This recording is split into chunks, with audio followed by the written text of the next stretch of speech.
It was another big weekend in Scottish football, full of big 3 points, big surprises, and big crybabies not being able to handle the fact that their team were beaten fair and square. Welcome back, guys, to Fog Football for the Spfl Review Show. Some big results to talk about in the top flight, but as always, before we get there, we have to have a look at the smaller leagues. So we're not going to waste too much time here.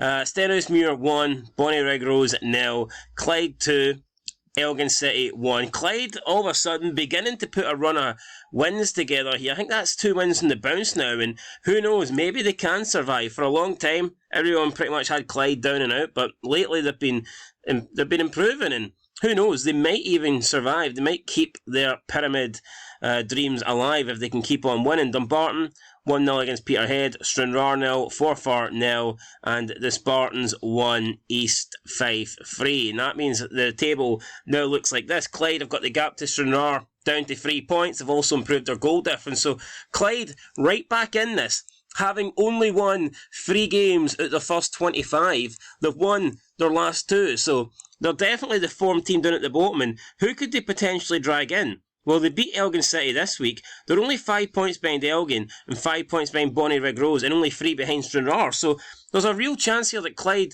they're not just battling one team to try and save themselves. There's 4 teams there that they could potentially catch and overtake. So, and I wouldn't even say Forfar, Athletic, or safe either. So Clyde can still do it. By no means are they down and out. Moving into League 1 though, Edinburgh City, they are down and out, no doubt about it. Lost 2-0 to Cove Rangers.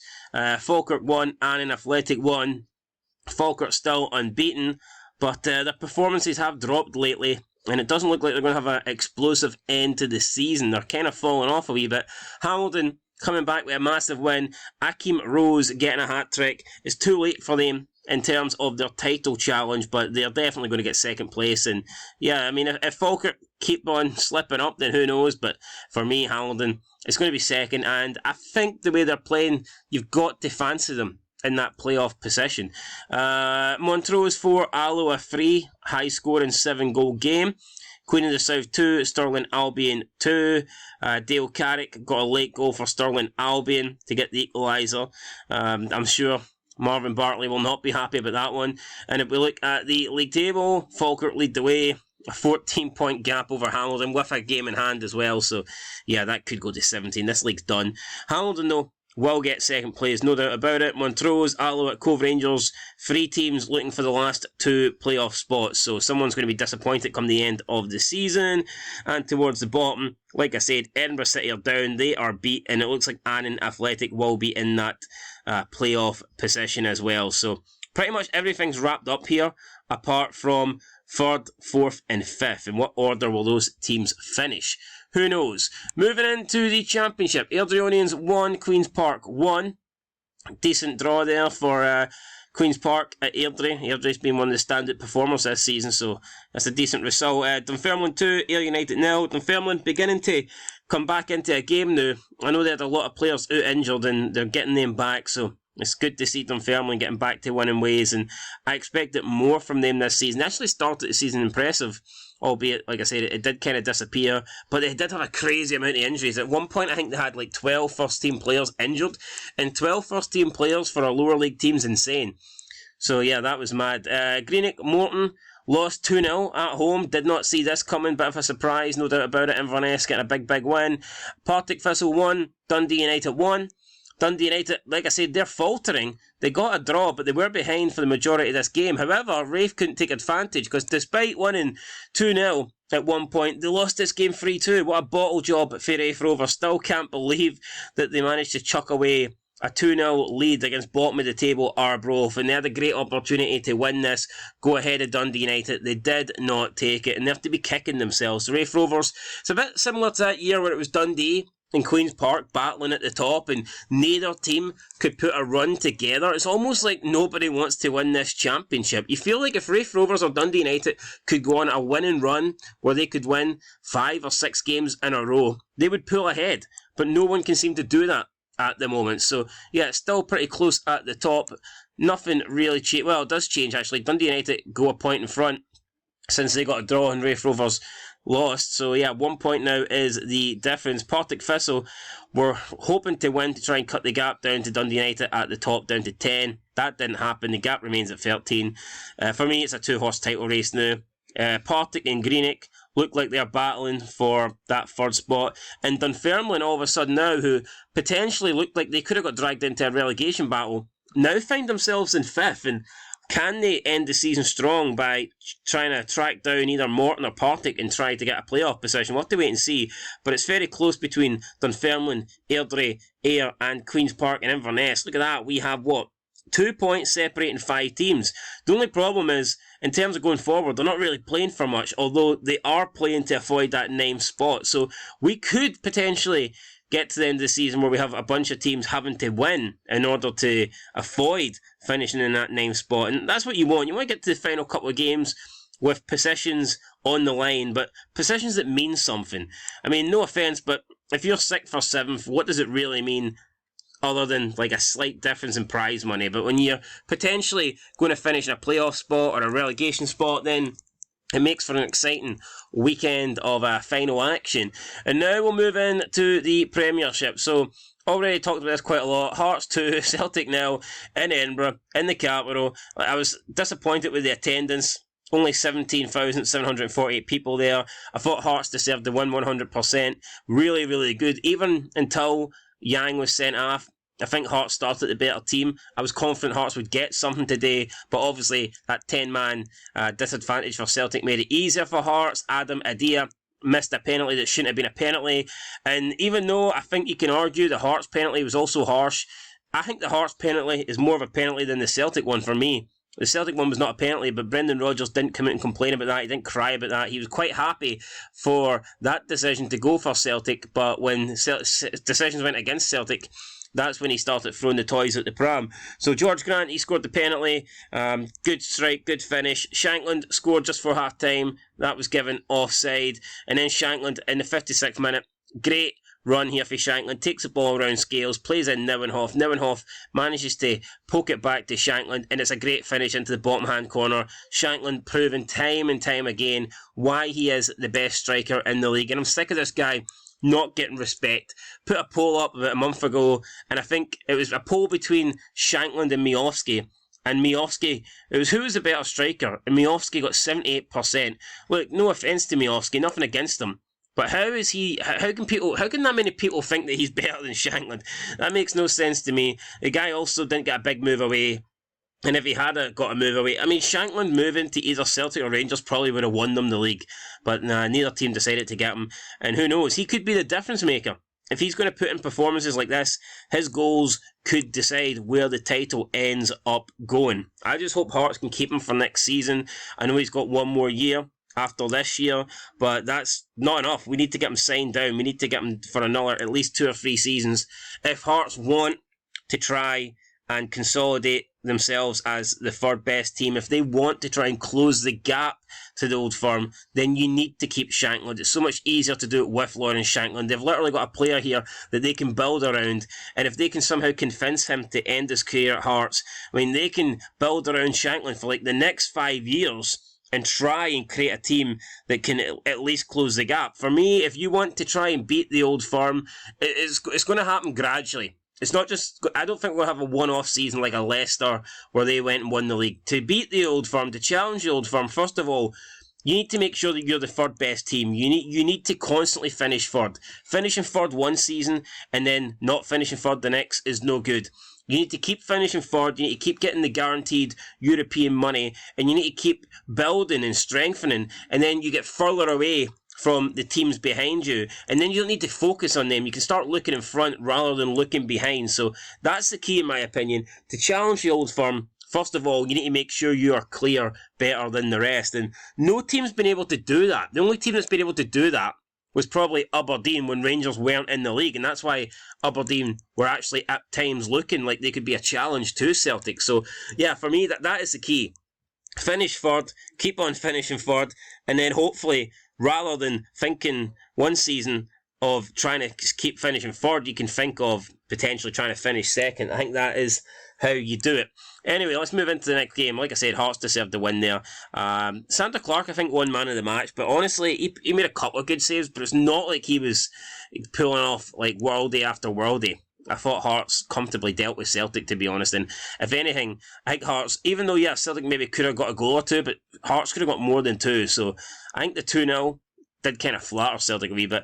Dundee 2, Warnock 2. I think every game this season, they've already played 3 times, I think every game's finished 3-3. Crazy. Dundee really needed a win to get back on track. They needed a win to stay in the top 6. They didn't get it. Unfortunately for them, Hibs won elsewhere, and that now means that Hibs are in the top 6. But Dundee were leading twice in this game, probably should have seen it out. They had a man advantage as well with Lewis Mayo getting sent off. I think the Lewis Mayo decision's the right decision. He drags him down. It is a red card, no complaints there. And then, Dundee conceding in the last minute. Very unfortunate for Dundee. But Kelly just proving how good they are under Derek McInnes. They are never beaten. And that showed in this game at Dens Park. Hibernian defeated Ross County by 2-0. I mean, what can I say here? It was a boring-ass game. I'm not going to waste too much more time talking about it. The January signings are beginning to look good for Hibs. I think they're now favourite to get this sixth place. I think they'll end up beating Dundee. Dundee's beginning to falter. Hibs are picking up, so for me it's looking like Hibs will get that top 6. Rangers, big surprise of the weekend. Massive shock here. Rangers losing at Ibrox despite a penalty for James Tavernier. Now, normally I joke about Rangers getting penalties, and I think Rangers get a hell of a lot of soft penalties. However, I thought this was a definite penalty, and I've seen people say it was never a penalty and they can't believe this was given. Out of all the penalties Rangers have got this season, surely this is like one of the more stonewallers. I mean, he got took out by 2 guys. I mean, they didn't get the ball. He's put the ball past Stephen O'Donnell, and he slid in and caught his man. He's caught, was it Silva? I think he caught Silva. So I don't know how this wasn't. I don't know why people are saying this wasn't a penalty. I honestly don't. For me, it was a penalty. Tavernier scored it. Some people are saying Dan Casey should have been sent off. Not for me. He won the ball. Studs were showing, but he never connected. He never actually made contact with his studs with McCausland. So I think that the referee made the correct decisions in this game. I don't think there was anything wrong. I think the Rangers penalty was a penalty. I don't think Dan Casey should have been sent off. And that's pretty much it. So I think the referee actually had a good game here. Motherwell, great performance. 15 shots at Ibrox. Not easy to accomplish, but they done it. And I think they deserved the win. I think Motherwell were very good. And I think they were worthy of collecting 3 points in this game. St Johnstone won, Livy won. You got to feel for Livy. Just when it looked like they were about to get a massive 3 points and potentially pull themselves back into the fix here for the 11th place and upwards, it didn't happen. Nicky Clark scored for St Johnstone, denied Livingston a big win, and also put St Johnstone above Aberdeen. So I feel bad for Livy. They really need to start winning games. Draws at this point just aren't good enough. They've already played a game more than Ross County and Aberdeen, and even Aberdeen, they're 10 points in front of it. The only chance Livy have is catching Ross County, let's face it. Lucky for Livy, Ross County aren't good, but they still need to get 3 points. They still need to get wins if they're going to catch them. And then finally, it was comical at the Love Street. Aberdeen about to get their first league win with Neil Warnock. Connor Barron scored a great goal in the first minute. Great strike. I'm not quite sure if it's goal of the season, but it might win the Aberdeen goal of the season. And it'll be up there. I mean, it could be top 5, something like that. It was a really, really good goal. Great strike from Barron. Not a lot happened. It was a poor game. And then, 96th minute, St Mirren get a penalty. I think the penalty is probably the correct decision. Marco O'Hara scores it, and then Toyosi Asaluna bangs in a goal in the 97th minute. I say bangs it in, he got a touch for about 2 yards out. And Neil Warnock literally had a meltdown. The Aberdeen fans had a meltdown. Only Aberdeen. It feels like only Aberdeen could do this. Winning 1-0 from the very first minute, and then 1 minute in injury time, they lose 2 goals and lose the game. Crazy for Aberdeen, crazy for Neil Warnock, and they're now in a real danger at the bottom of the table, and they could be dragged into a relegation fight. Anyway, here's how the table looks. Rangers still top by 2 points. Nothing changes really. Rangers improved their goal difference over Celtic. However, I think out of the 2 fixtures, Celtic definitely had the harder one. So I mean, obviously Celtic will be pissed that they had a chance to go top and didn't take it. But coming into this week, I think if you offered Celtic to remain just 2 points behind, I think they would have accepted that, because I don't think anybody imagined that Rangers would drop points at Motherwell, yet most people were actually backing Hearts to get a result. So it's probably been a good weekend for Celtic, depending on how you look at it, because they haven't lost any points, just the 1 goal difference. Hearts now moving on to 55 points. They're not going to do anything, but it's a boring end to the season. Hearts now just need to focus on the Scottish Cup. Of course, there's still wins to play for, but in terms of finishing position, Hearts will not move. But like I said, in the top 6 split, if they play to their best, they could decide the league. They could be the difference maker. There's no reason why they can't beat Rangers or beat Celtic, and that could decide where the title goes. St Mirren in 4th place now, just a point above Kilmarnock. Kilmarnock on 41 points. I can't see St Mirren and Kilmarnock getting caught. And I know there's a battle for top 6, but at the moment it's looking like whoever gets top 6 isn't going to have a chance of Europe anyway. So yeah, we could be looking at a situation where that top 6 finish is kind of dead. Now it helps teams financially because they get more games against the bigger teams. They'll get matches against Rangers and Celtic. So yeah, financially, for like attendances for the last 5 games, it helps, and obviously the finishing position, it helps. But normally you're looking forward to getting into top 6, so you have that carrot that dangles in front of you for the European spots. However, that's not really going to be an option because the other teams are getting too far in front. So it's very close between Hibernian, Dundee and Motherwell. I mean, it could go either way. I do think Hibernian will probably edge it. They've got the easier run-in. Their next game's against Ross County. I think they've also got Livingston in there as well. Dundee pretty much been in the top 6 for the majority of the season. I think it would be harsh if they miss out, but I do think they're going to miss out. St Johnstone overtake Aberdeen. That's crazy. We hear about Aberdeen complaining that they can't compete with Old Firm because of budgets. Well, there's no excuse for them not to be able to compete with St Johnstone because they've got a much superior budget right there. Ross County are in 11th with 23 points, and then Livy are bringing up the rear, 17 points, 6 points behind Ross County. It's not looking good for Livy. They need to start winning. They've only won 3 games all season, and now they have 9 games remaining. For them to stay up, they're probably, out of their last 9 games, Livy will probably need to win at least 5 games, I would say, because Ross County are going to pick up some results, and when you get into the bottom 6 split, then Ross County are more likely to pick up wins against the lesser teams. So I think Livy, at least 4. I'd say Livy to stay up need at least 4 wins, if not 5. Are they going to get that with 9 games remaining? Probably not, guys. Anyway, that's it. Like I said, great game, great weekend of Scottish football action. Next week we'll do it all again though in the Scottish Cup. Looking forward to it. I'll catch you in the next one. Thanks for watching. Leave a like, leave a comment, subscribe, and peace.